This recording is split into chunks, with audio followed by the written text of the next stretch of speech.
ধরুন আপনি একটি বিমানে উঠেছেন আর আপনি জ্ঞান ফিরে দেখেন আপনি একটি হাসপাতালে আছেন, আর আপনি যেই বিমানে উঠেছিলেন তার মধ্যে আর কেউই বেঁচে নেই। ঠিক এমনটাই হয়েছে এই ভাইটির সাথে। এই ভাইটির নাম হচ্ছে বিশ্ব রায় কুমার রমেশ। আর এই ভাইটি সেই প্লেনের প্যাসেঞ্জার যা 12 জুন 2025-এর ভারতের আহমেদাবাদ শহরে ক্র্যাশ করেছিল। তো আজকে আমি কথা বলবো ইতিহাসের সবচেয়ে ভয়ানক প্লেন দুর্ঘটনা নিয়ে, যা জানার পর আপনি প্লেনে উঠতেও ভয় পাবেন।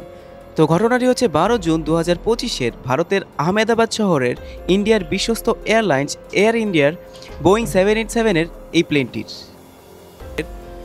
এয়ার ইন্ডিয়ার ড্রিমলাইনার 787 এই প্লেনটি 242 জন প্যাসেঞ্জার নিয়ে লন্ডন যাওয়ার উদ্দেশ্যে রওনা হয়।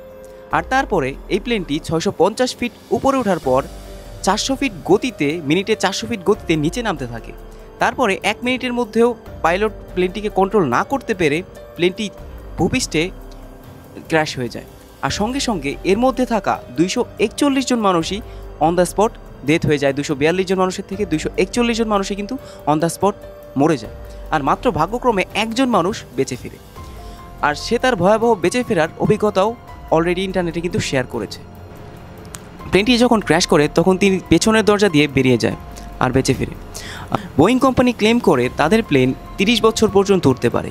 আর এই প্লেনটি বোয়িং 787 11 বছর 6 মাস ওড়ার পরেই ক্র্যাশ করে একটি বিল্ডিংয়ের সাথে। তো ঘটনাটি ধামাচাপা দেওয়ার জন্য এয়ার ইন্ডিয়া ক্ষতিগ্রস্তদের পরিবারকে অনেক টাকা অফার করে, কিন্তু ক্ষতিগ্রস্তর পরিবাররা টাকা নিতে ইনকার করে। ভিডিওটি এই পর্যন্তই। যদি ভিডিওটি ভালো লাগে একটি লাইক আর চ্যানেলে সাবস্ক্রাইব করে রাখুন পরবর্তী ভিডিওর আপডেটটি পাওয়ার জন্য। ধন্যবাদ। আবার দেখা হবে অন্য কোনো ভিডিওতে। Good bye.